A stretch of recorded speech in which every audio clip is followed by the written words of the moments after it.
Nagsimula ang lahat sa isang gabi ng malakas at walang tigil na ulan. Sa madilim na bahagi ng isang makitid at liblib na eskinita, may 2 taong biglang lumitaw mula sa mga anino. Isa sa kanila ang lubos na nagulat sa presensya ng isa pa, kaya agad siyang nataranta. Ngunit sa loob lamang ng isang iglap, natapos na ang lahat. Malakas na ibinagsak sa lupa ang isang lalaki habang namimilipit sa matinding sakit. Ang lalaking nasa likod ng brutal na pag-ataking iyon ay walang iba kundi si Yu Gaem. Hindi siya nag-aksaya ng kahit isang segundo. Agad niyang hinela ang walang malay na lalaki papunta sa kanyang lihim na tagwan. Pagpasok sa loob, para itong isang bangungot, ang biktima ay mahigpit na nakatali sa isang mesa, at ang kanyang katawan ay tinusok ng napakaraming tubo na nagbobomba ng dugo papasok sa kanya. Hindi siya makagalaw. Paralisado siya at napilitang humiga roon habang tinitiis kung ano mang impyernong gagawin sa kanya. Ngunit habang sinisimulan ni Yu Gaem ang kanyang baluktot na eksperimento, biglang dumating ang batas upang hulihin siya. Dumating si Prosecutor Aiyon kasama ang isang grupo ng mga pulis at agad nilang sinalakay ang lugar,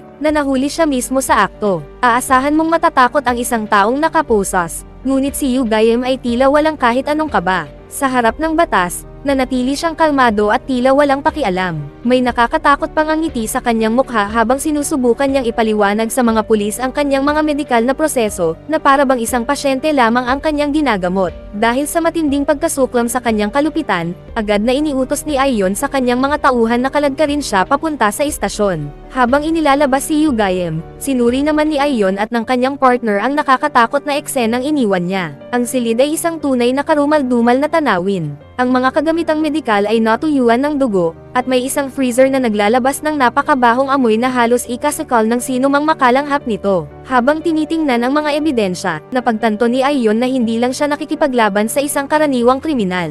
Ang kaharap niya ay isang ganap na psychopath. Samantala, kalmadong nakaupo si Yu Gaem sa likod ng police cruiser. Narinig niya ang ulat mula sa radyo na nagsasabing buhay pa pala ang isa sa mga biktima. Sa halip na matakot, nanatili siyang mayabang at pabulong na nagsabi sa sarili, "Sinabi ko na sa inyo, hindi siya biktima." Kinabukasan ng umaga, parang digmaan ang sitwasyon sa istasyon ng pulis. Punong-puno ng mga reporter ang bawat pasukan, desperadong makakuha ng sagot tungkol sa karumal-dumal na kaso. Sa gitna ng kaguluhan, nahihirapan ang isang lalaking nagngangalang Jeffrey na harapin ang matinding pressure mula sa media. Biglang lumitaw mula sa karamihan si Han Jun upang tulungan siya. Sinabi niya sa mga reporter na magtiwala sa investigasyon ng pulisya, at mabilis niyang isinakay si Jeffrey sa isang sasakyan upang makalayo sa kaguluhan.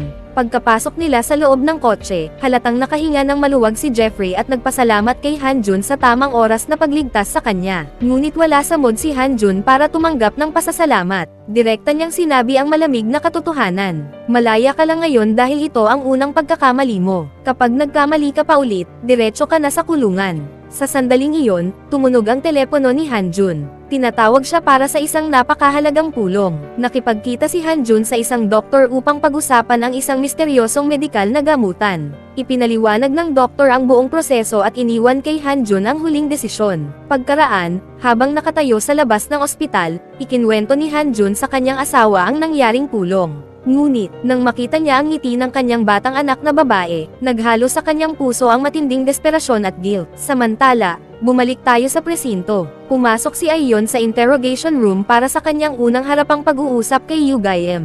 Sunod-sunod niyang tinanong si Yu Gaem tungkol sa kanyang mga baluktot na eksperimento at sa mga labi ng tao na natagpuan sa kanyang freezer. Ngunit hindi natinag si Yu Gaem. Iginiit niyang ginawa niya ang lahat para sa agham. Ayon sa kanya, gumagawa siya ng isang himalang lunas para sa mga sakit na wala ng pag-asa. Tungkol naman sa mga bangkay, hindi niya nakikita ang sarili bilang isang halimaw. Sa kanyang baluktot na pag-iisip, ang ilang buhay na kanyang kinuha ay maliit na kapalit lamang kung makapagliligtas siya ng milyon-milyong tao. Napakalayo na ng kanyang pag-iisip sa realidad kaya tunay siyang naniniwala na isa siyang tagapagligtas, hindi isang mamamatay tao. Hindi nagtagal, kumalat ang balita tungkol sa interrogation. Parang apoy sa damuhan na mabilis itong kumalat sa media. At nang lumabas ang mga headline sa mga pahayagan, naiwan ang publiko sa matinding pagkabigla at takot. Habang sinusundan ang mga bakas na iniwan ni Aiyon, nakagawa si Min Chol ng isang nakakatakot na pagtuklas. Nakita niya ang mga buto ng tao na matagal nang nakabaon sa lupa, na itinago ni Wu Gaem. Nang iulat niya ito, agad na kumalat ang matinding pagkabigla, at doon nila napagtanto na hindi ito iisang insidente lamang. Isa lamang ito sa 17 biktima na naging target ng baluktot at karumal-dumal na gawain ni Ugayem. Ngunit dito lalo pang naging mas komplikado ang sitwasyon. Ang mismong killer ang pumili kung sinong abogado ang gusto niyang magtanggol sa kanya, at ang pinili niya ay si Hanjun. Nang makarating ang balitang iyon kay Hanjun, lubos siyang nagulat. Bakit siya ang pinili ng isang psychopath na tulad nito sa daan-daang mahuhusay na abogado na pwedeng kunin? Upang sagutin ang kanyang pagkalito, isang journalist ang naghatid ng misteryosong mensahe na direktang galing kay Ugayem. Sinabi nito na banggitin lamang ang pangalan na Sigek, at agad na maiintindihan ni Hanjun ang dahilan. Nang marinig niya ang pangalang iyon, para siyang tinamaan ng kidlat. Matapos niyang pilitin ang journalist na magbigay pa ng karagdagang detalye, nalaman niya ang mas masakit na katotohanan. Isa rin palang biktima si Sigek na pinatay ni Ugayem. Dahil dito, napagtanto ni Hanjun na may mas malalim na koneksyon ang lahat ng ito. Kaya agad niyang hiniling sa reporter na gumawa ng paraan upang maayos ang isang pribadong pagkikita nila ni Ugayem. Samantala, sa opisina naman, nagulat si Iyon nang sabihin ng kanyang partner na nakikipagkita na si Ugayem sa isang pribadong abogado. Nang maramdaman niya ang bigat ng sitwasyon, agad siyang nagpunta sa opisina ng direktor. Iginiit niyang siya ang hahawak sa buong kaso at determinado siyang tapusin ito hanggang dulo. Alam niyang hindi ito isang ordinaryong kaso ng pagpatay, lalo na ngayon na may isang kilalang high-stakes lawyer na sangkot sa usapin. Para sa isang taong tulad ni Iyon na lubos na nakatuon sa hustisya, hindi niya kailanman papayagan na mapunta lamang ito sa iba. Sa wakas, dumating na ang mismong paghaharap. Sa sandaling makita ni Hanjun si Ugayem, hindi niya napigilan ang galit. Agad siyang sumugod at hinawakan ang kwelyo ng doktor habang hinihingi ang sagot tungkol sa pagkamatay ni Man at kung saan nakatago ang mga lihim na medikal na gamutan. Ngunit ibang laro ang nilalaro ni Ugayem. Nanatili siyang kalmado at tila laging isang hakbang na nauuna, parang isang grandmaster na naglalaro ng chess at pinag-aaralan ang bawat galaw ni Hanjun. Pagkatapos, inilabas ni Ugayem ang kanyang pinakamalakas na alas. Binanggit niya ang anak ni Hanjun na si Minso at nagbigay ng pahiwatig kung ano ang maaaring mangyari sa kanya. Sa simpleng pagbanggit lamang sa kanyang anak, naparalisa si Hanjun sa matinding takot. Matapos hamupa ang tensyon, sa wakas ay naupo silang dalawa upang pag-usapan ang kanilang kasunduan. Gumawa si Ugayem ng isang nakakagulat na alok, parang isang Godfather deal. Nag-alok siya ng $1 million bilang paunang bayad, at isa pang $1 million kapag nagtagumpay si Hanjun na mapalaya siya mula sa pagkakaposas. Kahit may 2 million na nakalatag sa mesa, hindi man lang natinag si Hanjun. Sa halip, nagbigay pa siya ng hamon. Ano kaya kung kunin ko lang ang pera mo at tumanggi akong ipagtanggol ka? Doon ipinakita ni Ugayem ang kanyang tunay na kulay bilang isang bihasang manipulator. Sinabi niyang handa na siya kahit sa ganoong posibilidad. Ngunit iginiit din niya na kapag nakita ni Hanjun ang mga taong kanyang nagamot, si Hanjun pa mismo ang hahabol sa kanya. Ayon kay Ugayem, iisa ang pagkakapareho ng lahat ng pasyenteng iyon. Lahat sila ay may terminal illness. Ang salitang miracle cure na sinabi niya ng may buong kumpiyansa ay napilitang magpatingin kay Hanjun sa psycho na doktor sa ibang paraan. Pagkalabas ng presinto, agad na umalis si Hanjun kasama ang reporter upang hanapin ang mga pasyenteng sinasabing gumaling, para malaman kung si Ugayem ba ay isang henyo o isang napakagaling na sinungaling. Samantala, sa istasyon ng pulis, abalang-abala si Iyon at ang kanyang team sa paghahalongkat sa madidilim na bahagi ng kaso. Nang ibigay ni Minchul sa kanya ang buong listahan ng mga biktima, may napansin si Iyon na nakakagulat na pattern. Lahat ng biktima ay may record ng marahas na krimen. Ito ay naging isang moral na pagsabog ng katotohanan. Kahit ilegal ang mga ginawa ni Ugayem, sa isang madilim na pananaw, hindi lang siya basta pumapatay ng tao. Para siyang isang vigilante na tinatanggal ang pinakamasasamang tao sa lipunan. Determinado na malaman ang katotohanan, bumalik si Iyon sa interrogation room upang tanungin si Ugayem kung saan nakatago ang iba pang mga bangkay. Muli, hindi man lang kumurap si Ugayem. Matinding paniniwala ang ipinakita niya sa kanyang mga ginawa. Iginiit niyang ang lahat ng kanyang ginawa, at bawat buhay na kanyang kinuha, ay isang kinakailangang sakripisyo para sa sukdulang pag-unlad ng medisina. Dahil wala siyang nakuhang kapaki-pakinabang na sagot mula kay Ugayem, napilitan si Iyon na lumabas ng interrogation room na walang napala. Ngunit hindi siya sumusuko. Pagpasok niya sa kanyang sasakyan, agad niyang tinawagan ang kanyang team upang maglunsad ng malawakang paghahanap sa natitirang mga biktima. Samantala, si Hanjun at ang reporter ay patuloy na naghahanap ng kahit anong lead, kahit gaano pa ito kaliit, para lamang makahanap ng isang pasyente na tunay na nailigtas ni Ugayem. Ngunit nauwi sa wala ang kanilang paghahanap. Saan man sila pumunta, saradong pinto at pag-iling ng ulo ang kanilang natatanggap. Sa istasyon naman, nagpasya ang pulis na sumailalim si Hu Guillemot sa isang polygraph test. Ngunit naging walang silbi ito. Hindi siya mahuli ng lie detector dahil sa kanyang baluktot na pag-iisip. Naniniwala siyang siya ay isang tagapagligtas. Tunay siyang naniniwala na ang kanyang misyon ay magligtas ng buhay, at wala siyang nararamdamang kahit kaunting pagsisisi para sa 17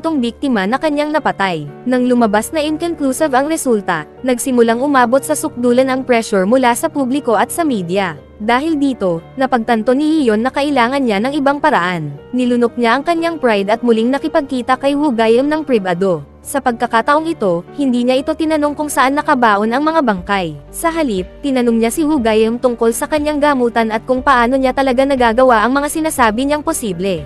Doon nagsimulang ibunyag ni Hu Guillem ang kanyang pinagmulan. Nagsimula raw ito sa isang maliit na bagay, isang tuyot at patay na halaman sa bahay na bigla niyang naibalik sa buhay sa loob lamang ng isang gabi. Sumunod naman ay ang mga isda sa kanyang aquarium. Nang makita niyang nagkakaroon ng resulta ang kanyang mga eksperimento sa mga hayop, nagpasya siyang gawin ang mas nakakatakot at ambisyosong hakbang ang mag-eksperimento sa mga tao. Naniniwala siya na kapag nagtagumpay siya, magiging parang isang buhay na santo siya. Sa pagtatapos ng kanilang pag-uusap, ibinigay niya ang isang napakahalagang ebidensya, ang lokasyon ng huling biktima na nakatago sa isang bahagi ng bundok. Habang nagpunta si Iyon at ang mga pulis sa bundok upang kunin ang bangkay, hindi niya maiwasang isipin ang alok ni Hu Guillem. Gusto nitong tulungan siya na patunayan sa korte ang kanyang mga medikal na teorya. Ngunit sa mismong oras na matagpuan ng pulis ang bangkay, nakagawa rin ng sariling breakthrough si Han Jun. Natagpuan niya ang isang batang lalaki na nagngangalang Sang-woo, isa sa mga pasyenteng sinasabing nagamot ni Hu Guillem. Dito biglang nagbago ang direksyon ng kwento tungkol kay Hu Guillem, ang killer na may matinding paniniwala na siya ay isang tagapagligtas.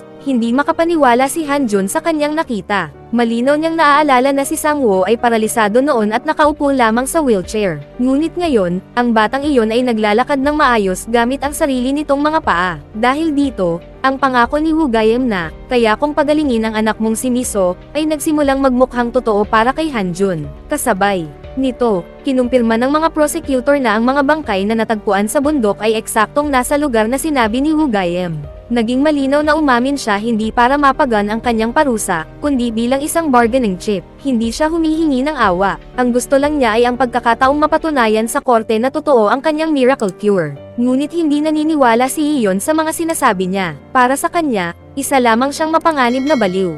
Kaya nanatili siyang matatag at iginiit ang pinakamabigat na parusa, ang death sentence. Samantala, napunta si Han Jun sa isang napakahirap na sitwasyon. Bilang isang abogado, alam niyang halimaw si Hu Guillem. Ngunit bilang isang ama, desperado siyang makahanap ng anumang paraan upang mailigtas ang kanyang anak. Dahil alam ni Hu Guillem na nagdududa pa rin si Han Jun, nagkwento siya ng huling bagay ang himalang nangyari mismo sa kanya. Maraming taon na ang nakalipas, noong isa pa lamang siyang medical student, nasangkot siya sa isang napakagrabing aksidente sa sasakyan. Nahulog siya sa malalim na coma sa loob ng 3 years. Para siyang isang taong gulay na walang pag-asa na gumaling. Ngunit pagkatapos, laban sa lahat ng batas ng agham, bigla na lamang siyang nagising. Isa itong himala na kahit siya mismo ay hindi maipaliwanag. At ang sandaling iyon ang nagsimula ng kanyang habang buhay na obsesyon na dayin ang kamatayan. Lumalabas na may kakaibang siyentipikong anomalya sa likod ng pagkaligtas ni Hu Guillem. Matapos ang aksidente, may natuklasang kakaibang mutation sa kanyang dugo ang mga doktor, isang bagay na tila literal na humila sa kanya pabalik mula sa bingit ng kamatayan. Ngunit may kapalit ang himalang iyon. Nagkaroon siya ng matinding chronic migraines na hindi kailanman nawala. Dahil dito, ginamit ni Hu Guillem ang sarili niyang talino sa medisina upang mag-eksperimento sa sarili niyang sirang katawan. At ang mga resulta ay lampas pa sa anumang naisip niya. Kahit parang isang fairy tale ang kwento, tuluyan nang naniwala si Han Jun. Hindi niya ito maitatanggi dahil nakita na niya mismo ang pisikal na patunay ng mga himala ni Hu Guillem. Ngunit mabilis na nauubos ang oras. Sa labas ng korte, galit na galit ang publiko. Nagpoprotesta ang mga tao sa mga lansangan at hinihingi nila na ipataw ang death sentence. Ngayon ay nakikipaglaban si Han Jun sa isang halos nag-iisang laban-laban sa katotohanan, desperadong sinusubukang makakuha ng sapat na oras para mailigtas ni Hu Guillem ang kanyang anak. Ngunit napakahirap ng sitwasyon. Dahil sa 17 kumpirmadong biktima, ang tingin ng buong mundo kay Hu Guillem ay isa lamang siyang uhaw sa dugo na psychopath na dapat nang alisin sa lipunan. Upang lalo pang pahirapan ang sitwasyon, si Prosecutor Leon ay naging bangungot para sa depensa. Punong-puno siya ng ebidensya at ipinapakita niya na hindi lang basta nag-eksperimento si Wu Gaiem.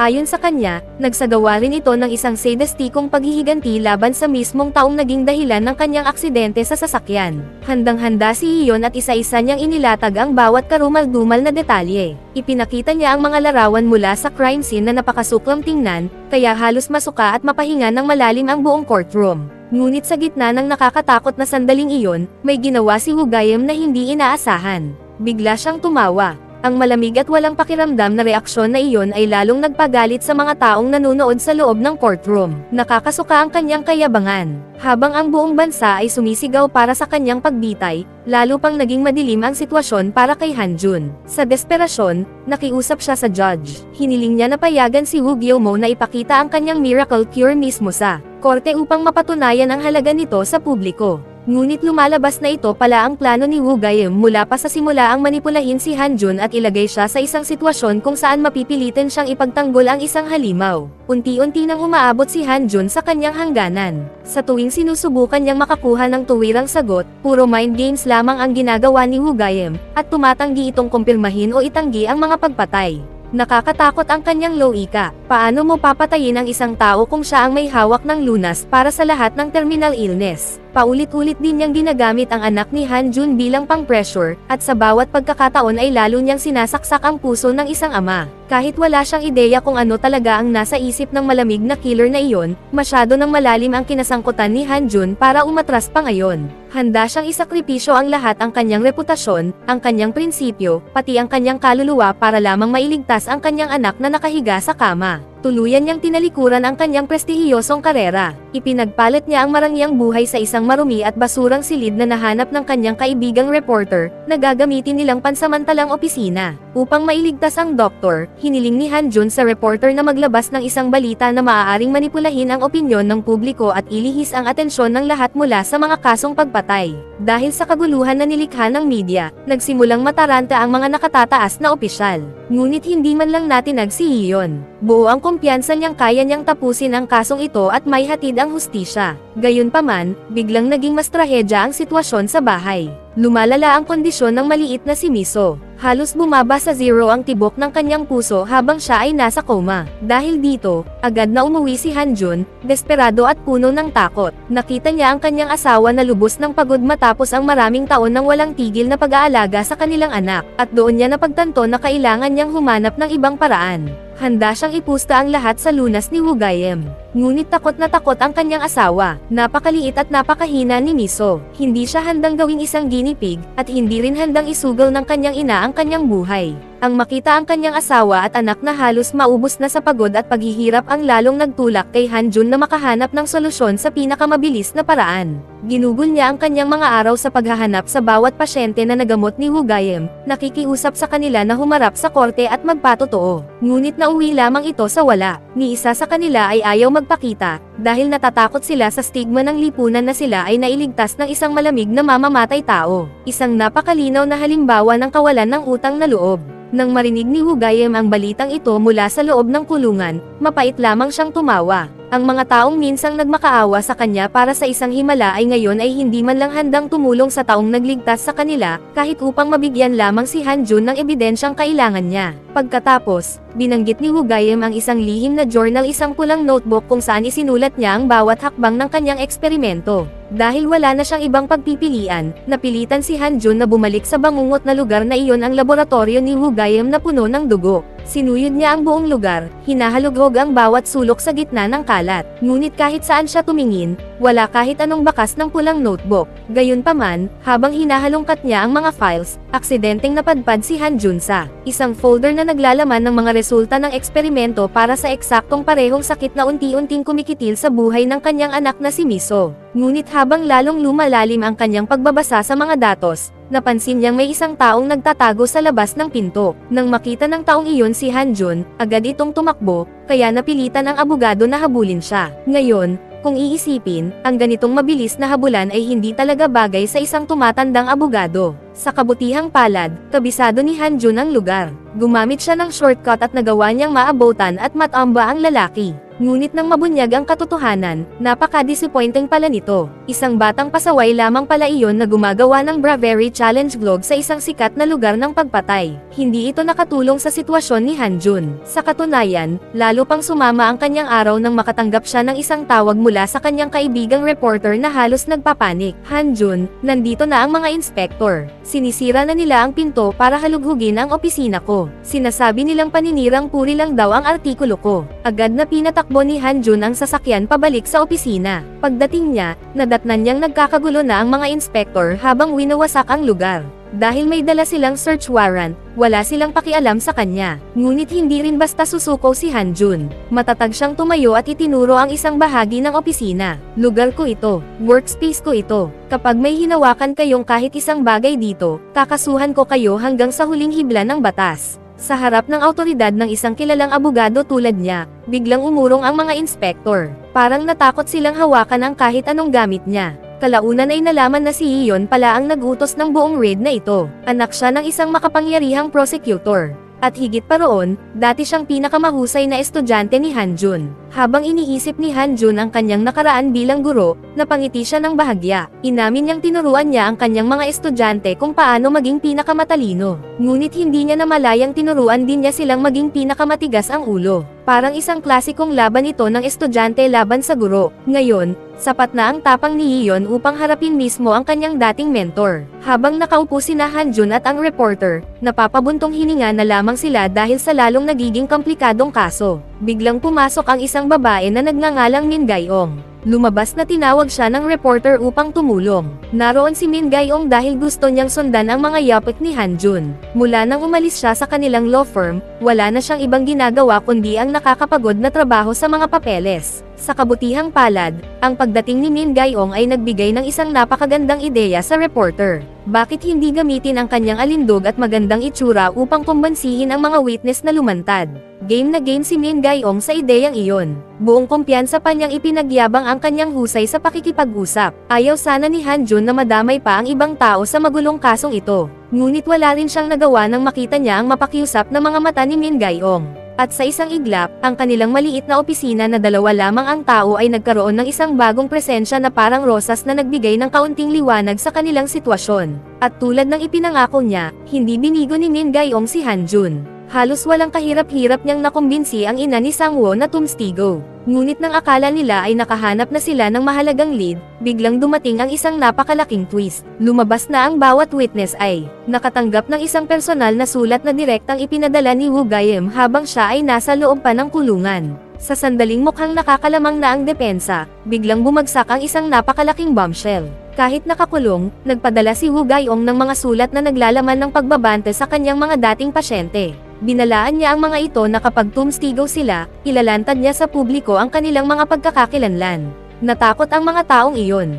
Ayaw nilang malaman ng buong mundo na sila ay gumaling sa tulong ng isang serial killer. Takot silang habang buhay silang maging social outcast. Galit na galit si Hanjun sa kaguluhang dulot nito. Kaya tuluyan niyang kinuha ang buong kontrol sa sitwasyon. Mula ngayon, lahat ng bagay na may kinalaman sa paglilitis na ito ay dadaan muna sa akin. Halos makamit na ni Hanjun ang isang mahalagang breakthrough, ngunit muling ginulo ni Woo Gayem ang lahat. Sa kabutihang palad, ginamit ni Min Gayong ang kanyang alindog at matiyagang pakikipag-usap upang pakalmayan ang mga pangunahing witness. Sa huli, matagumpay niyang nakumbinsi ang mga ito na humarap sa korte at tumstigo. Pagkatapos ng lahat, napaka-impressive ng listahan ng mga witness. May isang lalaki na sinasabing gumaling sa blood cancer, at si Sangwoo ang batang dating paralisado na ngayon ay nakakatakbo na sa soccer field. Ginugol ng buong team ang buong gabi sa isang matinding war room session, maingat na naghahanda para sa susunod na araw sa korte.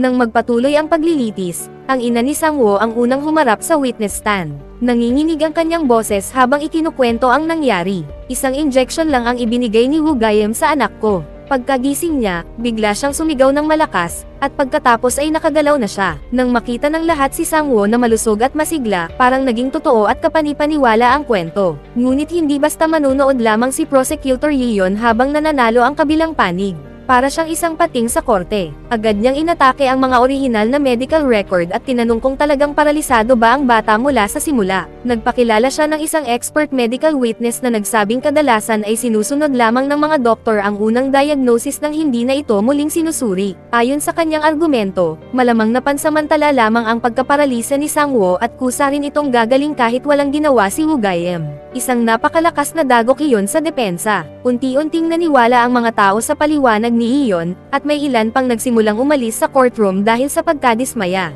Ngayon, nakatuon ang lahat ng pressure sa pangalawang witness, ang lalaking nakaligtas sa cancer. Ngunit sa hindi maipaliwanag na dahilan, nakaupo lamang siya sa kanyang lugar, nanginginig at ayaw magsalita. Napanood ni Han-jun ng may matinding pangamba habang unti-unting gumuho ang kanyang kaso. Sa wakas, nagkaroon ng lakas ng loob ang lalaki na magsalita, ngunit hindi iyon ang inaasahan ni Han-jun. Hindi ako gumaling, pautal niyang sinabi. Nagpapagamot pa rin ako ngayon sa ospital. Ang pahayag na iyon ang tuluyang pako sa kabaong ng depensa. Dahil dito, nagmukhang isang ganap na manloloko si Woo Gaem, isang malamig na mamamatay tao na naglaro sa buhay ng mga tao. Hindi malinaw kung may kinalaman ba si Iyon sa biglaang pagbabago ng isip ng witness, ngunit ngumiti siya ng may kumpiyansa at kay abangan na nag-iwan kay Han-jun na walang masabi. Pagkatapos ng pagdinig, hinabol ni Han-jun ang witness upang malaman ang totoo. Ngunit nagbigay lamang ang lalaki ng mahinang dahilan at tuluyan nang nawala. Ang pagkatalo sa round na iyon ay nangangahulugan na kailangan ng harapin ni Han-jun ang isang galit na galit. At ang pinakamatinding irony sa lahat, si Woo Gaem rin ang nagpadala ng mga sulat na pagbabante na siyang nagtakot sa mga witness. Ngunit nagkaroon siya ng lakas ng loob na hampasin ang mesa at sumigaw kay Han-jun na wala raw siyang kakayahan. Ngunit nagkaroon ng kwento ng isa pang huling baluktot na pangyayari. Matapos obserbahan ang interaksyon ng witness kay Han-jun, muli siyang nilapitan ni Ian at napagtanto ang isang nakakakilabot na bagay. Naalala niya ang isang tiyak na babala na ibinigay sa kanya ni Woo Gaem noon, "Huwag mong hayaang sumailalim ang mga pasyente sa iba pang paggamot o mabibigo ang aking metodo." Lumabas na ang cancer patient ay gumaling na, ngunit dahil sa takot, bumalik siya sa isang tradisyonal na ospital para sa karagdagang paggamot. Tulad ng hula ni Woo Gaem, ang mga karaniwang medikal na proseso ay nakialam sa kanyang milagro, dahilan upang bumalik at kumalas muli ang cancer. Sa wakas, nakaupo na sina Woo Gaem at Han-jun, nagmapa at nagplano ng estratehiya na kapwa makakabuti sa kanila. Simple lamang ang proposal ni Woo Gaem, kailangan nilang magtulungan tungo sa isang layunin. Para gawin iyon, gusto niyang magsagawa ng isang formal na demonstrasyon medikal gamit ang kanyang lumang patient files upang patunayan na ang kanyang milagro ay totoo. Alam ni Han-jun na napakahirap nito, ngunit nakakahawa ang kabaliwan ni Woo Gaem. Napakakumpiyansa ng lalaki na handa na ang gamot, kaya nagising ang determinasyon ni Han-jun na ipagtanggol ang matinding doktor na ito. Samantala, ang balita tungkol sa paglilitis ay nakaplanse sa bawat telebisyon sa buong bansa. Ang mataas na profile ng kaso ay nagpapainit kay Woo Gaem. Nagsimulang mag-alinlangan siya kung ang paglakbay kasama si Ian ay hindi siya huhulag sa mundo ng problema. Nang tanungin niya tungkol sa nakaraan ni Iyon, si Min Gayong ay makakaya lamang magbigay ng kaunting impormasyon mula sa social media. Karaniwang ito ay na siya ay isang magandang high flyer na may aura ng misteryo. Kinabukasan, dumating ang nakaraan ni Iyon sa kanyang harapan. Nakaharap niya ang isang tao na matagal na niyang iniiwasan, ang kanyang ama. Sumakay sila sa kotse upang magkaroon ng pribadong pag-uusap, at napakabigat ng tensyon. Agad siyang sinitin ng ama dahil iniiwasan niya ang mga tawag nito. Habang nag-aaway sila, lumabas ang katotohanan. Hindi basta ordinaryong prosecutor si Ian. Nagmula siya sa isang napaka-powerful at mayamang pamilya. Nandoon ang kanyang ama sa isang dahilan lamang, puwersahin siyang iwan ang batas at sumali sa negosyo ng pamilya. Ngunit matatag si Iyon sa kanyang paninindigan. Buong tapang niyang tinanggihan ang alok ng ama, pinipili ang kanyang sariling landas kaysa sa imperyo ng kanyang pamilya. Noong gabing iyon, dumiretso si Han-jun sa ospital upang ipakita sa mga profesional na doktor ang medical records ng mga pasyenteng dati ng inisikaso ni Woo Gaem. Kailangan niya ng pera para pandohan ang mga paggamot ng kanyang anak, kaya ang pagpunta niya sa pagpupulong ay may dalang mabubuting intensyon lamang. Ngunit hindi pumayag ang medical staff. Binalaan siya na huwag ipagkatiwala ang kanyang sarili sa mga baliw na salita ng isang tulad ni Woo Gaem. Ngunit si Han-jun, na pinapalakas ng kanyang sariling mga mata at ang imahe ng batang gumaling ni Woo Gaem, ay nagsimula ng mainit na pagtatalo sa mga doktor upang ipagtanggol ang kanyang posisyon. Pinipilit niya na may tunay na kakayahan si Woo Gaem na magligtas ng buhay, na nagdulot lamang ng sumpa mula sa doktor at mabilis na pag-alis sa silid. Samantala, sa kanyang opisina, nanunood si Ian ng live news broadcast na tampok si Representative Beck. Lahat ay ayon sa kanyang plano. Alam niyang may paparating na eleksyon ang politiko, kaya ginamit niya ang kanyang koneksyon upang kumilos bilang lihim na tagapayo nito. Hinihikayat si Beck na ipatupad ang parusang kamatayan para kay Wu Gaiem. Habang pinapanood niyang hinikayat ni Beck ang publiko para sa isang execution, labis siyang tuwang-tuwa. Sa isip niya, kung makuha niya ang parusang kamatayan, 100% siguradong panalo siya sa kasong ito. Si Han Jun rin ay nanunood ng broadcast, at tinawag siya ng politiko sa pangalan. Tinukso siya ni Beck dahil sa palaging pagsasabi tungkol sa supernatural na kapangyarihan ni Wu Gaiem sa pagpapagaling.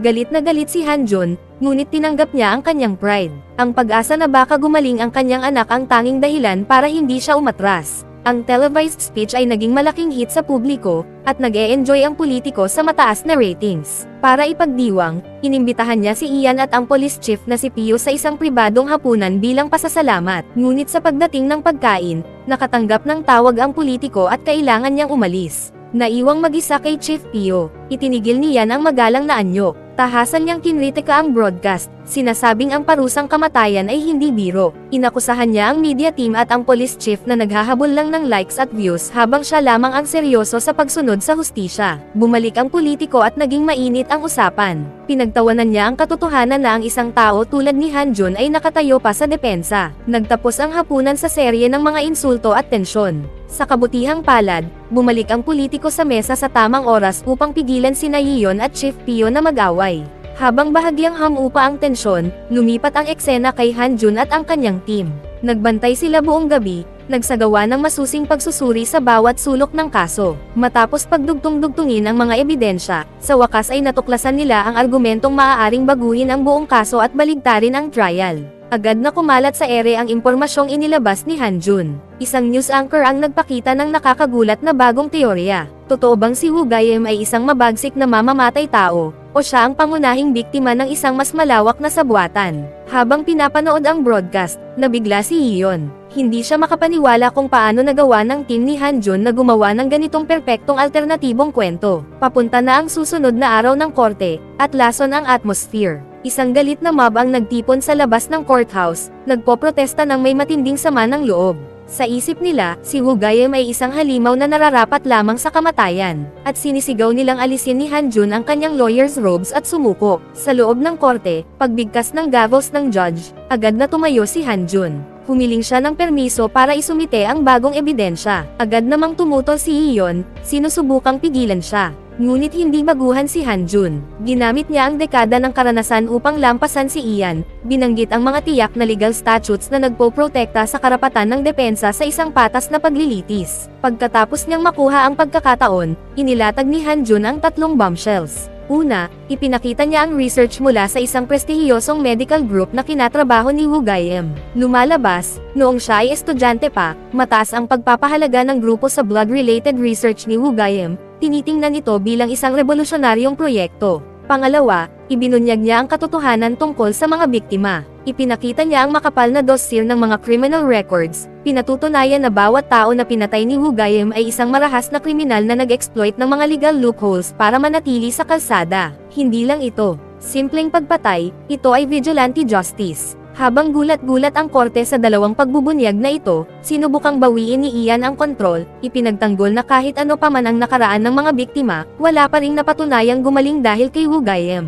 Dito lumabas ang Ace of Spades ni Han Jun. Matapang niyang inalok na isumite sa korte ang aktwal na methodology ng paggamot ni Wu Gaiem para masuri ng hukuman. Para magkaroon ng ganitong tiwala, dati niyang pinainit si Wu Gaiem sa pribado. Pagkatapos matiyak na totoo ang lunas, doon lamang niya inilagay lahat ng kanyang pusta.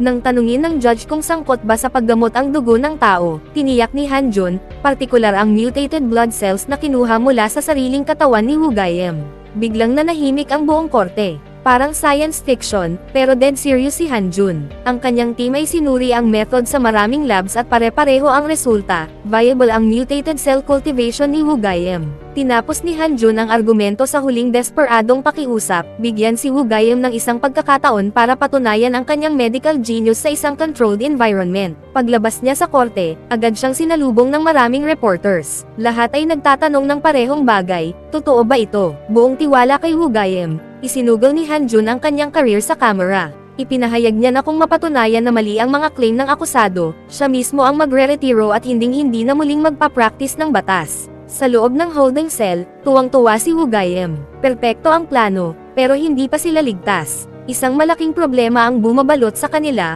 ang sinaunang notebook na naglalaman ng secret formulas ni Woo-Gaem ay nawawala pa rin. Matapos pagsamahin ang kanilang isip, nakarating sila ni Han Jun sa nakakatakot na realisasyon, malamang hawak ng pulis ang nawawalang notebook. Kung totoo iyon, ibig sabihin, matagal nang nakahiga sa kamay ni Ian ang ebidensya. Pagkatapos ng isang high-pressure na press conference, nakipagkita si Ian sa kanyang superior para talakayin ang kaso. Sa kanyang gulat, pati ang kanyang boss ay nagsisimulang magduda, tinatanong kung may posibilidad na totoong gumagana ang lunas ni Woo-Gaem. Nag-trigger ito ng flashback kay Ian, pabalik sa gabing inaresto niya si Woo-Gaem. Naalala niya ang pagpasok niya habang nasa kalagitnaan ng procedure si Woo-Gaem.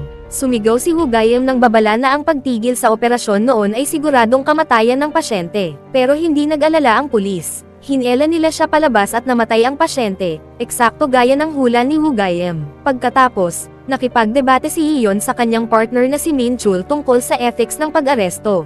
Siya ay, by the book, natipo at matatag sa kanilang ginawa, itinatanggi ang ideya ng secret cure bilang ganap na kabaliwan.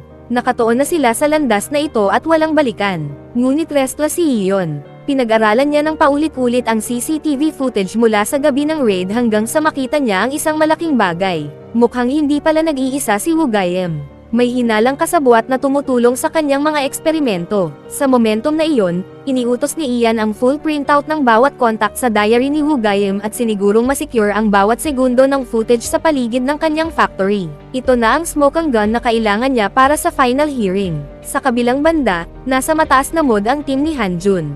Ang kanilang mga theories at analysis ay viral na, naipon ang views at engagement sa social media. Pero ang nawawalang notebook ay nananatiling madilim na ulap sa ibabaw ng kanilang tagumpay. Sinundan ni Han Jun ang timeline at natukoy ang isang mahalagang tauhan, si Professor Han, ang doktor na nagamot kay Woo-Gaem matapos ang halos nakamamatay na aksidente sa sasakyan. Nakipagkita si Han Jun sa propesor at inilatag ang lahat, ang mutated blood, ang miracle cures, ang pag-asa para sa kanyang anak na babae, ngunit tinuldukan siya ng propesor na may malamig na klinikal na kahusayan. Para sa kanya, ang ideya na ang dugo ni Woo-Gaem ay makapagpapagaling ng terminal illnesses ay isang ganap na kasinungalingan na walang scientific na basehan. Isang nakakasindak na dagok ito. Umalis si Han Jun sa pulong na pakiramdam ay parang ibinabad sa yelo ang katawan, at unti-unti nang nanghihina ang kanyang paniniwala. Samantala, natanggap ni Ion ang sariling medical report na nagkukumpirma sa sinabi ng propesor. Walang ebidensya sa agham na sumusuporta sa mga pahayag ni Woo-Gaem.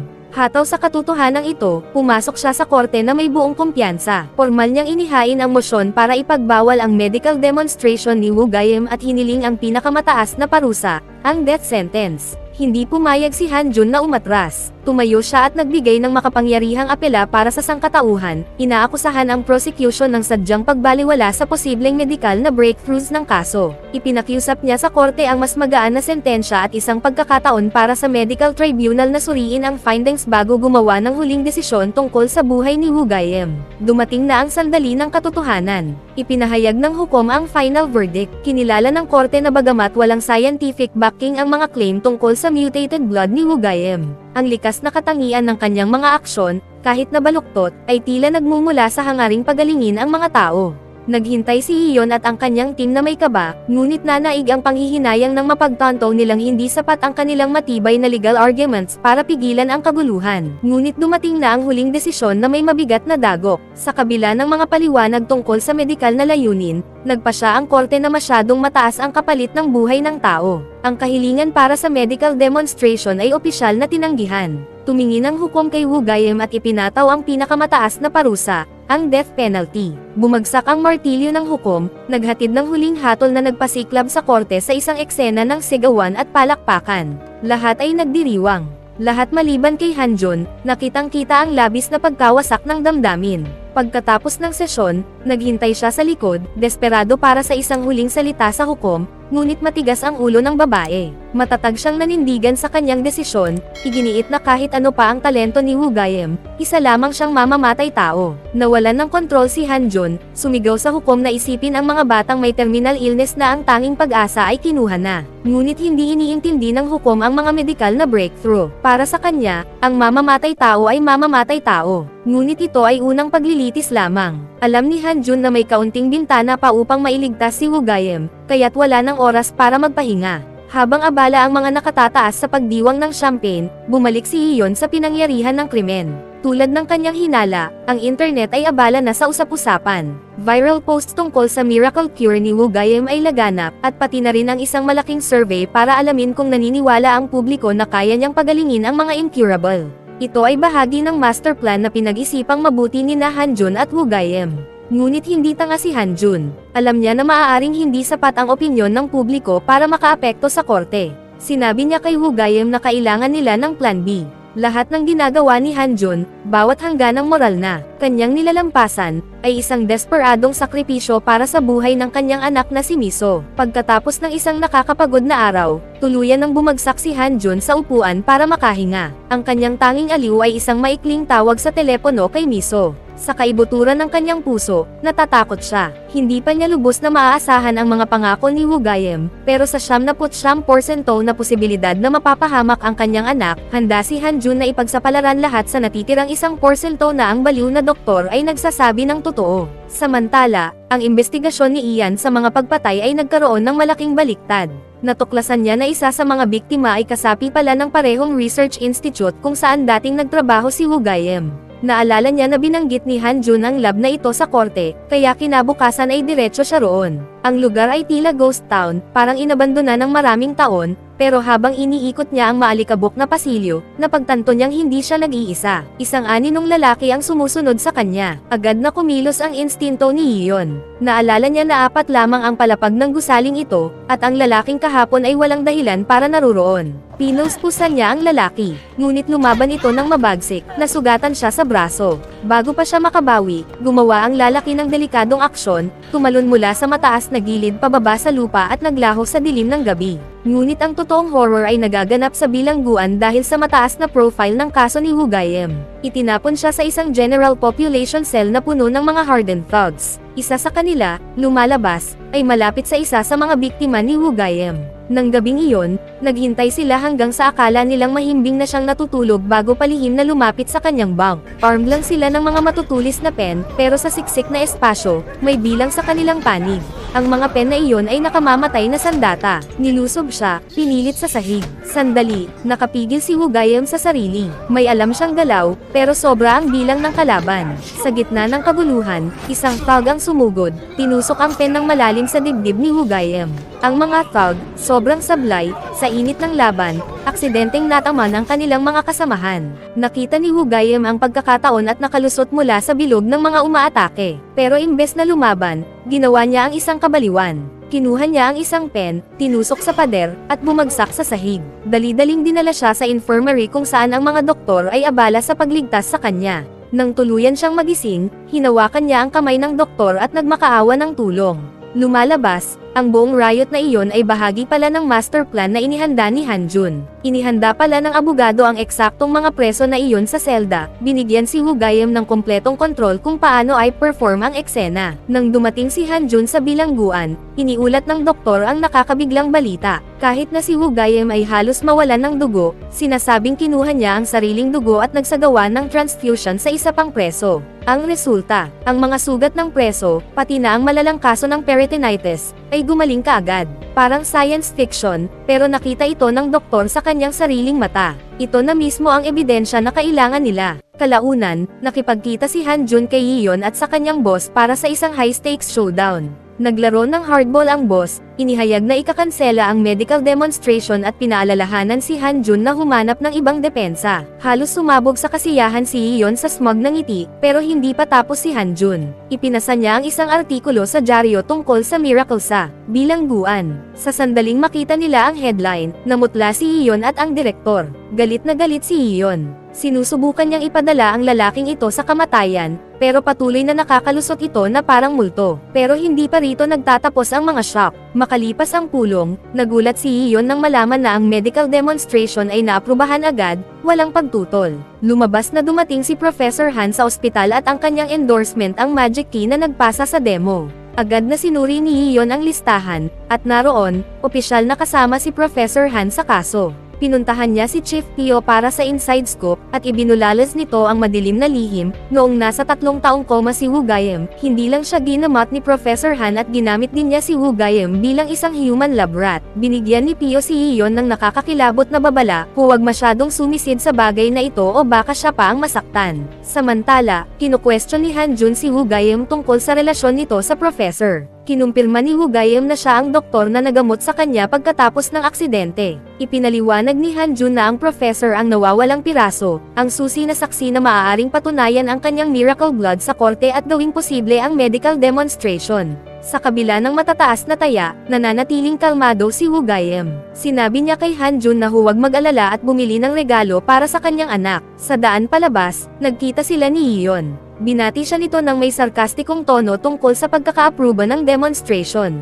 Nagkaroon sila ng bihirang, tapat na sandali kung saan inamin ni Han Jun ang katotohanan, nakatayo siya sa panig ng isang halimaw dahil lamang sa kanyang anak. Sinabi niya na kung mabibigo siya, magre-resign siya at iiwan ang lahat. Iniwan pa niya si Iyon sa isang kakaibang hamon, kung hindi umayon ang lahat at naloko ko ang lahat, pwede mo akong sampalin sa harap ng buong korte. Ang mga salita ni Han Jun ay hindi lang isang pangako, kundi ito ay isang matibay at hindi matitinag na sumpa. Hindi nagtagal, naganap ang isang high-level na pagpupulong upang piliin ang maswerteng pasyenteng sasailalim sa eksperimento ni Wu Gaiem. Ito ang sandali ng isang malaking turning point para sa modernong medisina at ang tanging pagkakataon ni Han Jun na mailigtas ang kanyang anak, si Minso. Hindi siya aalis, naglalakad-lakad sa labas ng silid ng maraming oras, naghihintay sa hatol. Ipinagdarasal niya ng buong puso na si Miso ang mapipiling pasyente. Ngunit hindi pantasya ang buhay. Nang matapos ang pagpupulong, kailangan ni Han Jun gawin ang pinakamahirap na tawag sa telepono ng kanyang buhay. Sinabi niya sa kanyang asawa na hindi napili si Miso. Pinili ng board ang ibang batang babae para sa trial. Bagamat wasak ang puso, alam ni Han Jun na kailangan niyang kumilos ng matatag. Naiintindihan niya na kung maileligtas ni Wu Gaiem ang batang ito, patunay iyon na totoo ang cure, at si Minso ang susunod sa pila. Kinabukasan, sinamahan ng mabigat na police detail si Wu Gaiem patungong ospital.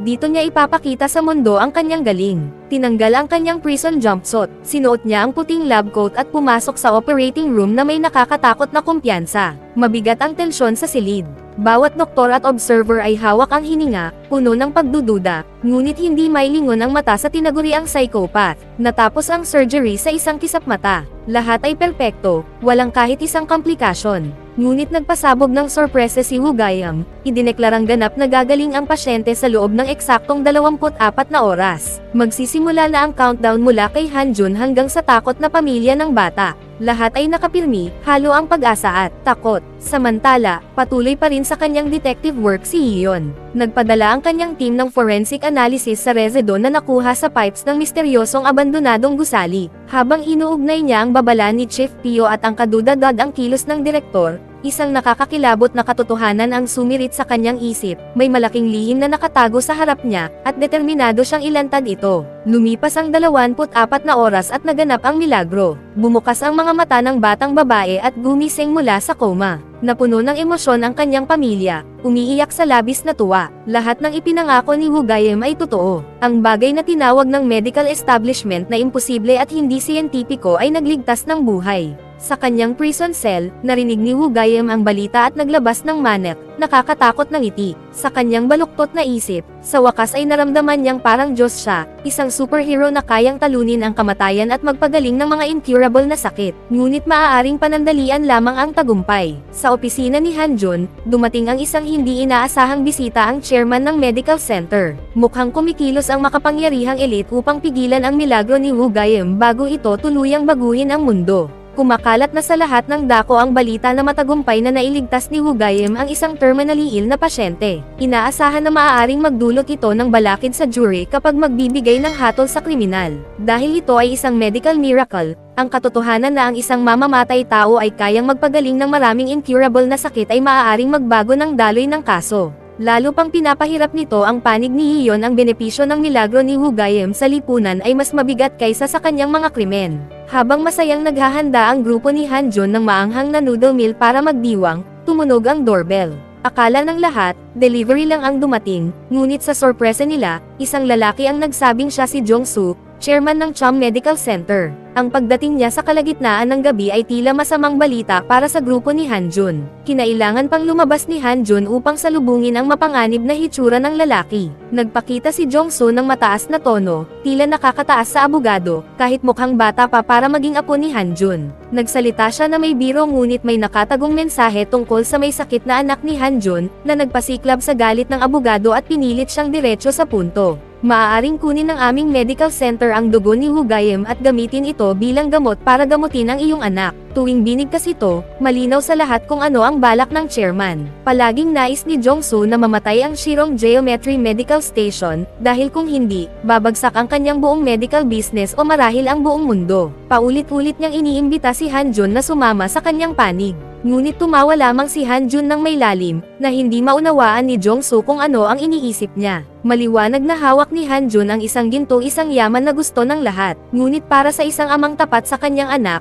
gaya ni Hanjun, hindi iyon sapat para baliwalain ang lahat. Hindi siya pinansin kina Hu Chun at Min Gayong, na abay balisa sa mahiwagang lunas. Tumayo si Hanjun, kinuha ang kanyang malita, at nagpunta sa kanyang anak na pilit hinahawakan ang bawat segundo ng buhay niya. Paglabas niya sa pinto, sinalubong siya ng mga reporter, nagtutulak-tulakan, at pinipilit siyang sagutin ang kanilang mga tanong. Lalo pang kumalat ang gulo dahil alam na ng buong mundo ang halaga ng Sizian. Dahil dito, hinarap niya ang galit ng mga mabisang opisyal na pinapakita lang ang kanilang kapangyarihan. Kahit ginagamit nila ang batas at posisyon, ang totoo ay uhaw sila sa yaman ng Geometry Gold Mine. Pinilit siya na tapusin ang kaso agad-agad.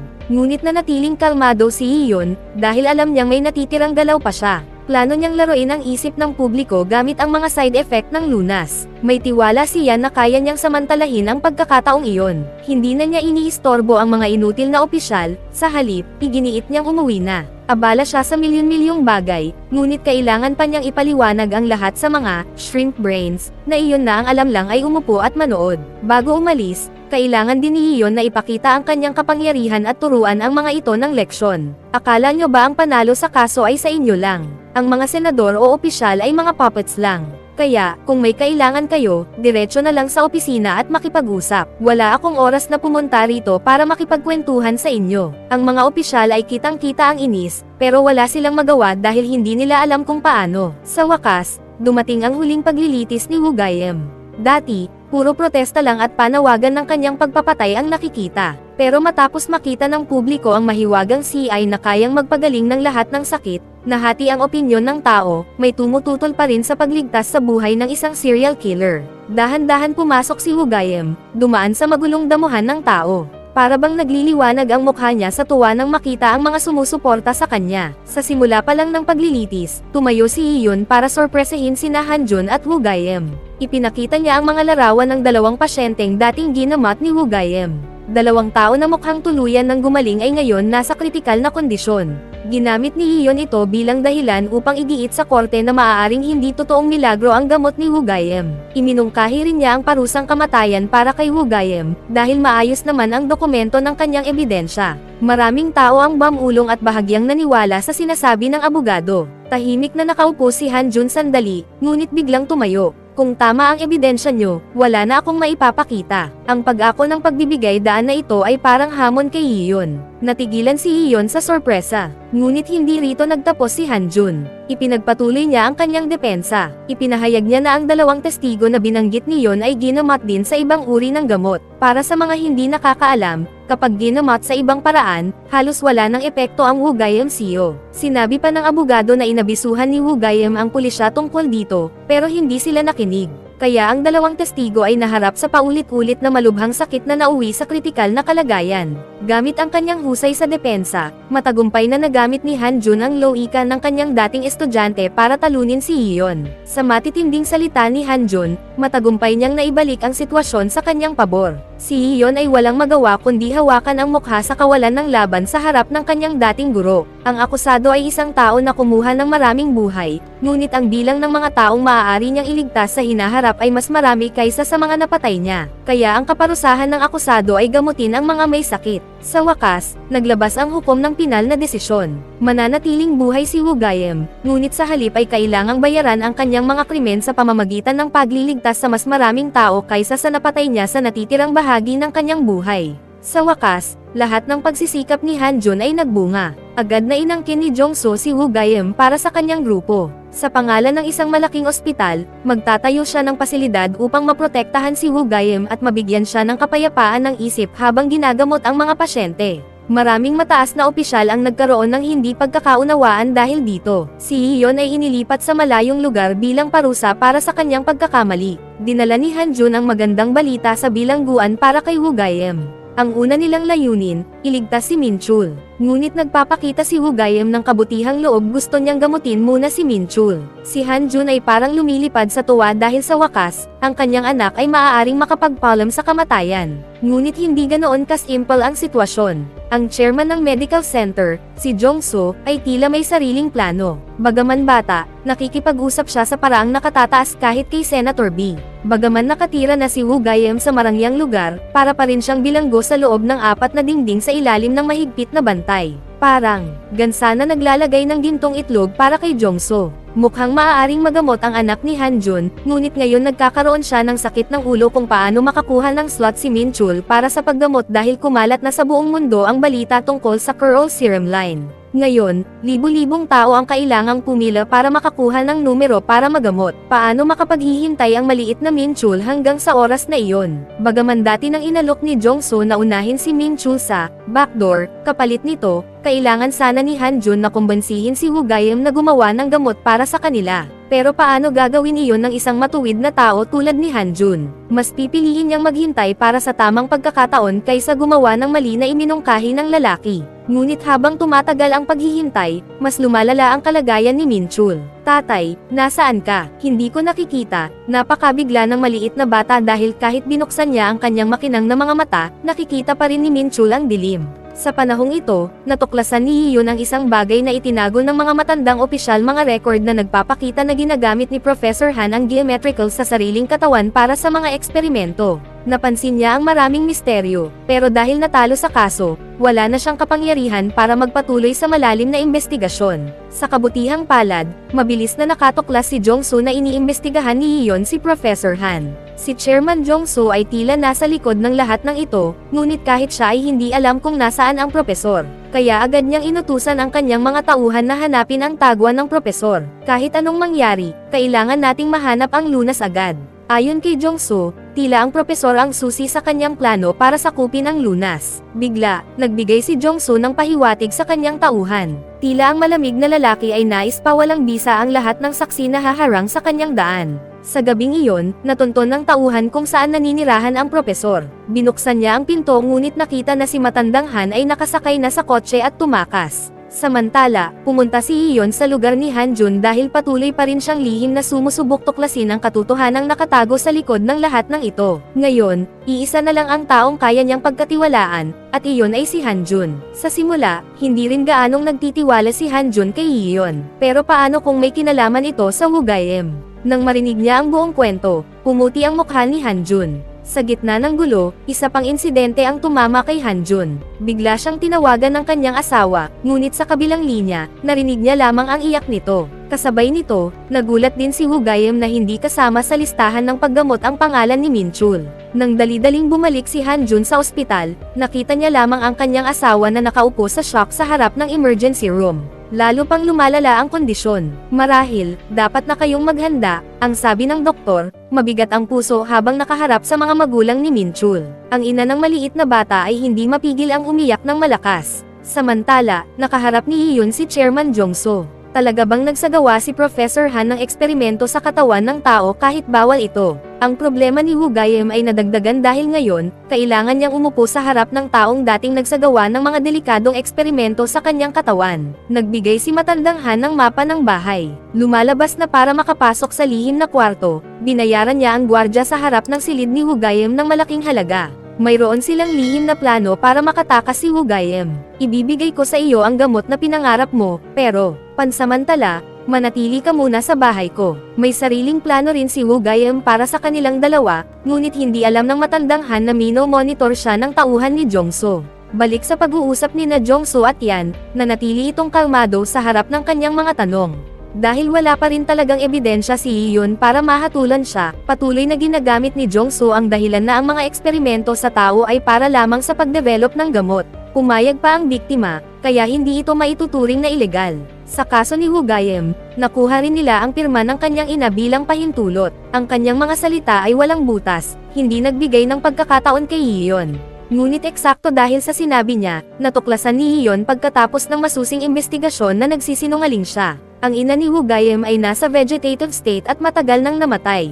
Kaya paano niya nakuha ang pirma? Kaagad siyang tumawag ng pulis para tulungan siya. Kasabay nito, sinimulan ni Wu Gaiem ang kanyang unang treatment session. Sa harap niya ay isang maliit na batang babae na halatang takot sa isang sikat na killer. Pero taliwas sa malamig niyang itsura, napaka-gentle at maalaga ni Wu Gaiem sa bata, kaya unti-unti itong kumalma at naging komportable. Habang nagsisimula ang treatment, mukhang sobrang focused si Jongsu sa buong proseso. Pero biglang may isang subordinate na pumasok at nagpakita ng notebook. Kailangan niyo pong makita agad ito, dahil notebook ito ni Professor Han. Pagkarinig niyon, agad binuksan ni Jongso ang notebook at nagulat siya nang makita ang siksik na hanay ng mga formulas sa bawat pahina. Posibleng iyon ang buong life's work ni Professor Han. Dahil doon, agad niyang tinipon ang buong research team para pag-aralan ito. Samantala, naghahanap naman sina Wu Chol at Min Gaiong ng impormasyon na maaari nilang ibenta kapalit ng pera. Ito rin ang lugar kung saan nakita ang bangkay ng nanay ni Wu Gaiem matapos umano itong atakihin sa puso. Hindi sinasadyang nadala ni Wu Chol si Min Gaiong sa eksaktong lokasyon na kailangang imbestigahan.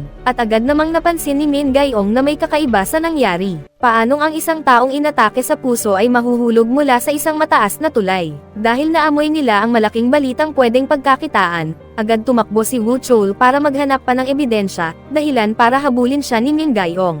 Samantala, naamoy na rin ni Iyon ang kaina-hinalang katotohanan. Agad niyang kinaladkad si Officer Gong papunta sa lumang bahay ni Wu Gaiem. Mukhang ayaw sumama ng pulis dahil bawal silang basta pumasok doon. Pero bago pa niya matapos ang sasabihin niya, sinira na agad ni Iyon ang pinto at tuluyang pumasok. Sinabi pa niyang pareho na silang kasabwat ngayon. Dahil doon, wala nang nagawa si Officer Gong kundi sumunod na lang sa likod niya. Miss Iyon, hindi po ako magnanakaw.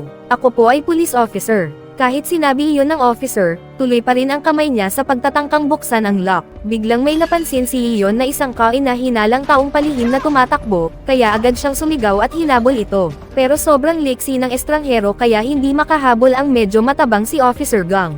Dahil doon, napilitan silang maghiwalay para mahuli siya. Habang mabilis na tumatakbo, biglang bumangga ang ulo ni Iyon sa isang tao. Sa sobrang sakit, napahawak na lang siya sa ulo niya habang nakayuko sa lupa. At doon nila nalaman na ang matigas na bagay na nabangga niya ay ulo pala ni reporter Wu Chol. Talagang parang bato ang ulo niya kaya hindi man lang siya nasaktan. Doon din nila natuklasan na ang estranghero ay si matandang Han pala. Pumunta siya sa bahay ni Wu Gaiem para magtago, ayon sa ipinag-utos sa kanya. Pero nang lumingon si matandang Han, agad siyang natigilan nang makita ang isa pang tao sa harap niya. Ang 4 na taong iyon ay pare-parehong naghahanap ng katotohanan at nagkataon lang na nagkita-kita sila sa lugar na iyon. Kahit dati silang magkalaban sa legal na mundo, mabilis silang nagtulungan para mabunyag ang nakatagong sikreto. Ayon sa investigasyon niyon, matagal nang dumaranas ng depression ang nanay ni Wu Gaiem matapos biglang mawala ang kay sa isa niyang anak. Halos mabaliw siya sa kakahanap sa anak niya at kung saan-saan na siya nagpunta, pero wala siyang natanggap na kahit anong balita. Hindi niya alam na ang anak niya ay matagal nang dinukot at ginawang eksperimento sa isang malupit na paraan. Unti-unti nang nabubunyag ang katotohanan, pero mukhang hindi pa rin sapat ang bilis nito para sa lumalalang kondisyon ni Little Minso. Mabigat ang loob na tinitigan ni Han Jun ang walang malay niyang anak na nakahiga sa hospital bed. Habang nakatingin siya rito, naalala niya ang inosente at nakakaawang mga mata ng bata noong nangangarap pa ito ng magandang kinabukasan. Napabuntong hininga si Hanjun nang biglang tumunog ang bipang sound ng life support monitor. Bawat tunog nito ay parang tawag mismo ng kamatayan para sa maliit na bata. Kahit agad na rumispond ang mga doktor, mukhang hindi maganda ang sitwasyon. Wala nang ibang nagawa sina Hanjun at ang asawa niya kundi panoorin ang kanilang anak na unti-unting lumalaban para mabuhay. Kinabukasan, agad na pinuntahan ni Hanjun si Woo Gaem. Kahit nailigtas nila ang buhay nito noon, hindi pa rin natutupad ang ipinangako sa kanila. Lumalala ba ang kondisyon ni Minso? Agad iyon napansin ni Woo Gaem dahil sa lungkot na makikita sa mukha ni Hanjun. Wala ang pangalan ni Minso sa listahan ng mga pasyenteng gagamutan. Woo Gaem, please, iligtas mo ang anak ko. Ito ang unang beses na buong pagpapakumbabang nagmakaawa si Hanjun kay Woo Gaem. Halos mawalan na ng pag-asa ang ama na desperadong mailigtas ang anak niya. Dahan-daang lumuhad si Hanjun. Hindi na niya kayang pigilan ang emosyon niya. Kahit si Woo Gaem ay hindi maiwasang maawa nang makita ang isang ama na lumuluhod sa isang mamamatay tao para lamang sa sariling anak. Ang kapal talaga ng mukha ninyong magpanggap na matuwid. Pero ang tunay na demonyo rito ay si Jong-soo, na tahimik lang na nakatayo sa likod ng camera habang pinagtatawanan sila. Dahil sa alok na ginawa niya, gusto niyang kumbansihin ni Hanjun si Woo Gaem na gumawa ng gamot para sa kanya. Kapalit nito ang pagpapagamot kay Little Minso. At doon nila nalaman na si Jong-soo mismo ang nagmanipula sa listahan ng mga pasyente. Kaya hindi agad nabigyan ng treatment ang inosenteng si Minso, at ngayon ay bawat segundo na lang ang ipinaglalaban nito para mabuhay. Pagkatapos noon, habang papaalis si Hanjun sa bahay ni Woo Gaem, bigla siyang nakatanggap ng tawag mula kay Woo Chul. Ang sasakyang ipinapaimbestiga mo ay pag-aari ng Woo Chul Group. Pagkarinig niyon, may biglang na-realize si Hanjun kaya agad niyang pinuntahan si Iyon. Siya ang pumatay sa 17 na tao. Sobrang yabang niya. Dahil sa sinabi ni Iyon, saka lang lubos na naunawaan ni Hanjun na ginamit lang siya ni Woo Gaem para makaiwas sa death penalty. Mula pa lang sa simula, tama si Iyon na huwag magkaroon ng kahit anong emosyon para kay Woo Gaem. Alam na nito noon pa na mahuhuli rin siya, pero nanatili siyang kampante dahil sigurado siyang hindi siya may execute. Dahil doon, pumayag si Iyon na makipagtulungan kay Hanjun para ilantad ang buong katotohanan. At kasali rin dito si Manager Oh.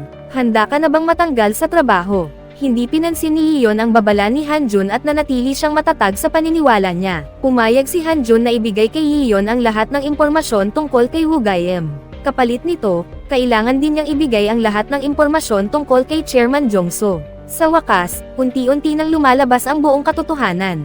Sa pag-iimbestiga ni Iyon, natuklasan niyang si Officer Gang ang taong kailangan nilang bantayan. Niyaya ni Iyon si Gang na mag-barbecue kahit na halos wala nang pinagkaiba ang katawan nito sa isang baboy. Wala talagang kaalam-alam ang lalaking iyon na iniimbestigahan na siya kaya madali niyang naikwento ang lahat ng ginawa niya para kay Uhan. Inamin pa niya na siya mismo ang nagtago ng katotohanan tungkol sa pagkamatay ng nanay ni Woo Gaem. Ang matabang pulis na iyon pala ang tumulong sa kumpanya ni Jong-soo para maisakatuparan ang kanilang madidilim na gawain. Mukhang napansin din niyang iniimbestigahan siya ni Iyon kaya agad siyang tumawag sa isang estranghero para magsumbong. Kinagabihan, tinawag muli ni Iyon ang dalawa niyang dating subordinate para mag-usap at mag-inuman. Halatang dati siyang istriktong boss kaya hindi siya gusto ng mga tauhan niya noon. Pero iyon ang unang beses na umupo si Iyon at nakipag-inuman sa kanilang dalawa. Dahil doon, tuluyan nang naayos ang lahat ng hindi pagkakaintindihan nila at pumayag silang tulungan si Iyon sa kaso. Kasabay nito, ang matabang si Gang naman ay umiinom kasama ang subordinate ni Jong-soo. Isa rin pala siyang tau-tauhan na ginagamit ni Chairman Jong-soo para gawin ang marurumi nitong plano. Dati mang magkaribal ang grupo ni Hanjun at Iyon, ngayon ay napilitan silang magsanib puwersa para ilantad ang katotohanan. Dahil sa Miracle CEO, yumanig ang buong mundo at patuloy na tumataas ang stocks ng walang tigil. Kahanga-hanga rin talaga si Jong-soo pagdating sa pag-alam ng mga trends. Alam na niya agad ito noon pa kaya isinama niya si Woo Gaem sa kumpanya niya. Hanggang ngayon, parang isa pa ring gintong gansa si Woo Gaem na patuloy na nagbibigay ng malaking kita sa kumpanya nila. Ngayon, itinuring pa siyang parang santo na ipinapadala kung saan-saan para gamutin ang mga terminally ill na pasyente. Biglang nakatanggap si Iyon ng balita mula kay Officer Gang. Agad siyang pumunta sa lugar na iyon at doon niya nakita na wala ng buhay si Matandang Han sa loob mismo ng bahay ni Woo Gaem. Mukhang ang madilim na ani nung nakita ni Matandang Han noong gabing iyon ay si Gang pala, at iyon ang naging dahilan kung bakit siya pinatay.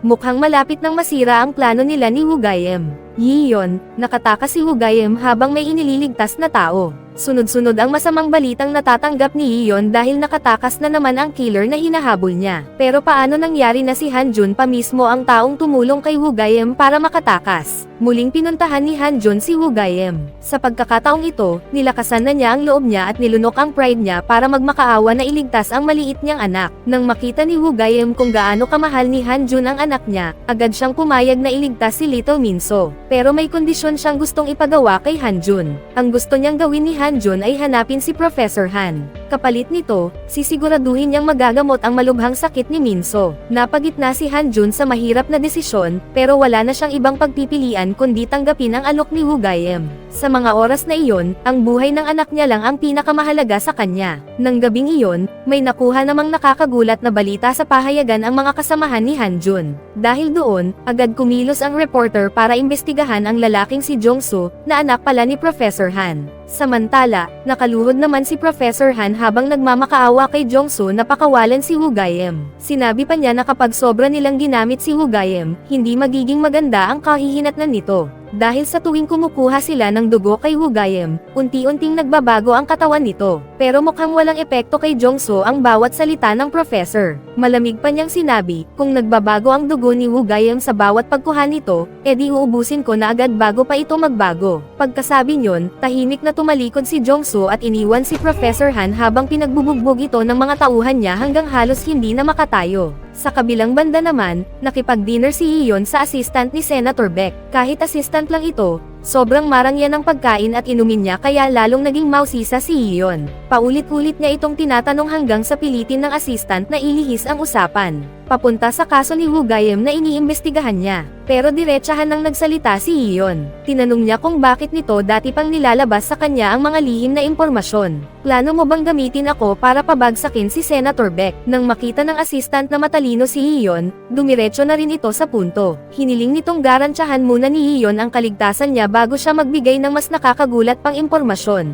Matapos maging malamig kay Professor Han, hindi mapigilan ni Jongsu na maalala ang mga nangyari noon. Unti-unti siyang parang nasisiraan ng bait dahil sa mga alaala niya. Agad siyang nagpalit ng damit at doon nakita ang likod niyang puno ng mga peklat. Pagkatapos nito, pinuntahan niya si Woo Gaem. Nang makita ni Woo Gaem si Jongsu sa harap niya, kampante itong naglakad palapit sa kanya at binati siya ng sobrang palakaibigan. Nagpasalamat pa siya sa lalaking si Jongsu dahil sa kanya, nagkaroon ng pagkakataon si Woo Gaem na gamutin ang mga pasyente. Pagkatapos noon, agad nagsimula ang usapan ng dalawa. Sa mismong simula pa lang ng kanilang meeting, sunod-sunod na tinambakan ni Woo Gaem si Jongsu ng mga tanong tungkol sa miracle drug na galing sa sarili nitong dugo. Mga tanong gaya ng, ano ang gamit nito, ano ang laman o composition ng dugo, at kapag napalitan na ba ang bagong dugo, gumagana pa rin ba ito? Sa dami ng tanong na parang psychological manipulation na ginagawa ni Woo Gaem, nakatayo lang si Jongsu na parang tulalang aso na hindi alam kung paano babasahin ang komplikadong teksto. Hindi man lang siya makapagsalita, kaya tahimik lang siyang nakikinig habang si Woo Gaem ang tuloy-tuloy na naglalatag ng mga paliwanag. Kinabukasan, kinailangan ni Woo Gaem ipakita sa publiko ang kanyang kakaibang kakayahan sa medisina. Habang sumasabog sa balita at live stream ang impormasyon tungkol sa kanya, kumilos na rin si Jan. Pagkatanggap niya ng tawag mula sa kanyang partner, agad niyang tinipon ang lahat ng dokumento at ebidensya na hawak niya at dumiretso papunta sa UK's office. Lumabas na sa naging pag-uusap niya noon sa assistant ng senador, nabigyan siya ng mga lihim na impormasyon na konektado sa kasong ito. Dahil doon, kasama ang kanyang team, inimbestigahan nila hanggang sa ugat ang ilegal na gawain ni Professor Han. Lahat ng nangyari noon ay tinakpan lang ni Senator Beck sa sarili niyang paraan. Ang matitinding akusasyon ni Iyon ang lalong nagpapanik kay Doc. Sumigaw siya mismo sa mukha nito, umaasang matatakot si Iyon at mananahimik na lang. Pero hindi, lalo pang hinigpitan ni Iyon ang pagkakasala sa kanya, walang takot na tinutulig sa siya. At hindi lang iyon, dumating pa ang dagdag na ebidensya mula sa team ni Hanjun, kaya parang isang tigre na may pakpak si Iyon na lalo pang lumakas ang laban. Masasabing sa puntong iyon, nasa panig ni Iyon ang buong bentahe. Sa oras na iniutos niya sa UK na aprubahan ang judgment warrant, kasabay din noon ang pagpasok ni Woo Gaem sa operating room. Kalma lang siya habang agad na sinimulan ang unang pagkuha ng dugo. Sa loob ng operating room, may biglang dumating na estranghero na binigyan ng isang bungkos ng pera ni Professor Han bago pa man mangyari ang lahat. Ang presensya ng taong iyon ay malinaw na maaaring makasire sa operasyon ni Woo Gaem. Samantala, sa opisina ni Senator Beck, inilabas ang lockdown order, kaya napilitan itong yumuko at tanggapin ang investigasyon. Sa loob naman ng hospital, palihim na pumasok si Hanjun at sinimulan ang planong matagal na nilang pinaghandaan ni Woo Gaem. Nang matagumpay na naipasok ang goods sa loob, natapos din ang operasyon. At doon, bigla na lang tuluyang pinatay ang power system ng buong lugar. Sa gitna ng kadiliman, agad kumilos si Wu Gaiyong laban sa mga tauhan ni Jongso. Lumabas din na isa sa kanila ay may taong palihim na ipinwesto mismo ni Professor Han para tulungan ang mga galaw ni Wu Gaiyong.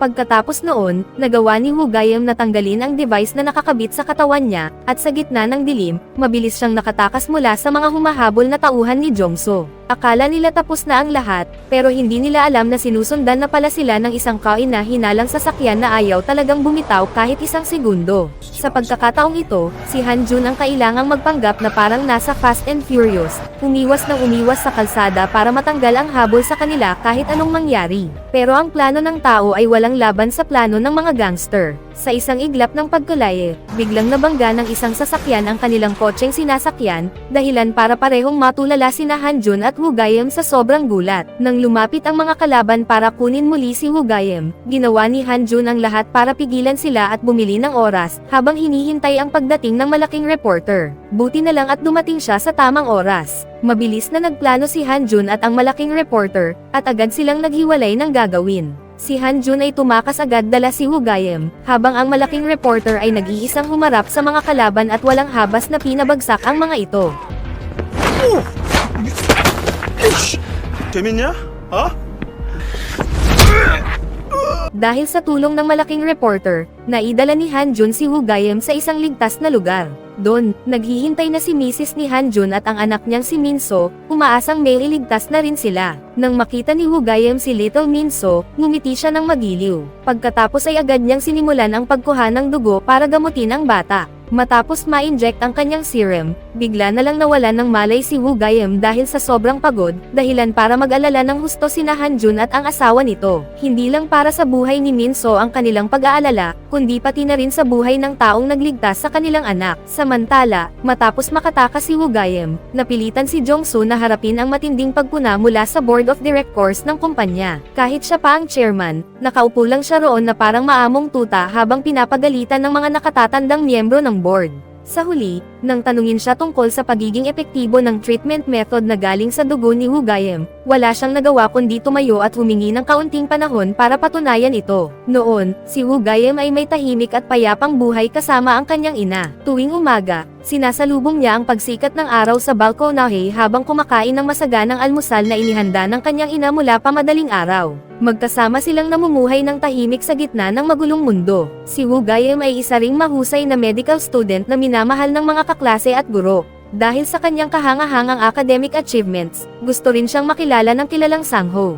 Masayang-masaya noon si Wu Gaiyong at hindi na niya mapigilan ang excitement niya na ipagmalaki ang tagumpay niya sa kanyang ina. Nagkasundo pa silang mag-ina na magsi-celebrate ng gabing iyon. Pero isang trahedya ang dumating sa oras na hindi nila inaasahan. Noong gabing iyon, sa isang desyertong kalsada na madalas daanan ni Wu Gaiyong pauwi, bigla na lang may sasakyang parang magnanakaw ang bilis na sumulpat at diretsong sumugod sa kanya habang tumatawid siya sa kalsada. Ang alaala ng gabing iyon ang naging simulan ng bangungot na paulit-ulit na gumugulo sa kanya tuwing gabi. Nagising si Wu Gaiyong at natagpuan ang sarili na nakahiga sa parehong kama. Nandoon sina Han Jun at ang asawa nito, inaalagaan ang kanyang mga sugat. Dahil sa matinding pagkawala ng dugo, kailangan niya ng transfusion. Pero hindi ito basta-basta, dahil ang blood type ni Wu Gaiyong ay sobrang rare, isa sa pinakamadalang na blood type sa buong mundo. Kaya niyang mag-donate sa kahit sino, pero tanging kaparehong blood type lang ang pwedeng mag-donate sa kanya. Sa sitwasyon ngayon, ang makahanap ng kaparehong blood type ay parang paghahanap ng karayom sa gitna ng napakalaking bunten ng dayami.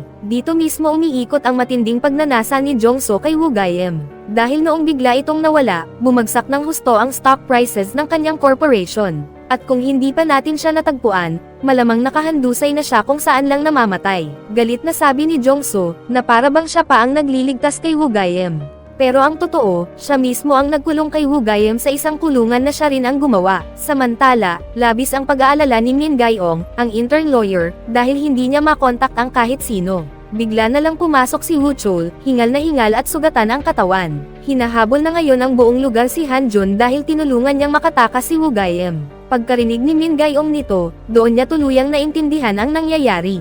Ginawa iyon ni Han Jun dahil wala na siyang ibang pagpipilian. Ang anak niyang si Minso ay bawat segundo ay lumalaban para sa buhay nito. Buti na lang, matapos ang lahat ng pagsusumikap, sa wakas ay natanggap ng maliit na bata ang dugo ni Wugayem. Ngayon, oras na lang ang hinihintay bago magising si Minso. Napansin ni Wugayem na laging nasa tabi ng kanyang kama si Hanjun. Pilit niyang inangat ang sarili para makaupo at makausap si Hanjun ng huling pagkakataon. Dahil sa kanyang espesyal na dugo, nagawa niyang makaupo kahit mahina pa ang katawan niya. Ito ang unang pagkakataon na nagkaroon sila ng mahabang pag-uusap matapos ang lahat ng nangyari. Noon, tinitingnan ni Hanjun si Wugayem bilang isang baliw na mamamatay tao. Pero matapos ang napakaraming pagsubok na pinagsamahan nila, unti-unti siyang nagbago ng pananaw. Ngayon, ang nakikita niya sa harap niya ay hindi isang halimaw, kundi isang ordinaryong binata, isang mabait na batang itinulak lang ng kapalaran sa krimen. Kung ikaw, plano mo bang magpakasal at magkaanak? Ang simpleng tanong na iyon ni Hanjun ay ikinatawa ni Wugayem ng sobra, halos mapunit pa ang mga sugat niya sa pagtawa. Para sa kanya, ang magkaroon ng masayang buhay at isang anak na kagaya ni Minso ay isang pangarap na napakaganda. Pero sa ngayon, parang napakalayo na ng ganoong uri ng normal na buhay para kay Wugayem.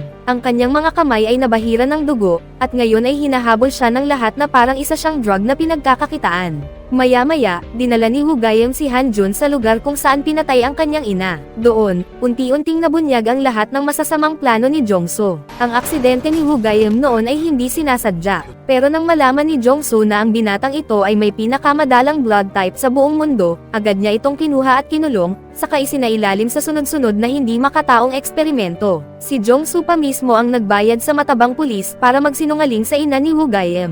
Ginamit niya si Wugayem para sa eksperimento, at sa hindi direktang paraan, siya rin ang naging dahilan ng pagkamatay ng kanyang ina. Ang lalaking ito ay hindi na tao, masahol pa sa hayop, isang mapagmahal na ina, dahil naniwala sa kanyang mga kasinungalingan, umalis sa trabaho at araw-araw naghanap sa kung saan-saan para lang mahanap ang anak niya. Nang mapunta sa kanya ang isang video recording ng aksidente ni Wugayem mula sa isang tao, doon niya napansin na may mali. Noong gabing iyon, dinala nila ang walang malay na batang iyon sa Cham Hospital. Sa rescue station, nagkaroon siya ng munting pag-asa nang malaman niyang maaaring buhay pa ang anak niya. Isa-isa, nagkalap ng ebidensya ang ina para sampahan ng kaso ang walang kwentang ospital na kumukupkop sa kanyang anak. Pero dahil doon, naligay sa panganib ang buhay ng ina ni Wugayem. Napansin siya ng mga tauhan ni Jongso habang nagpoproteste sa harap ng gate ng ospital.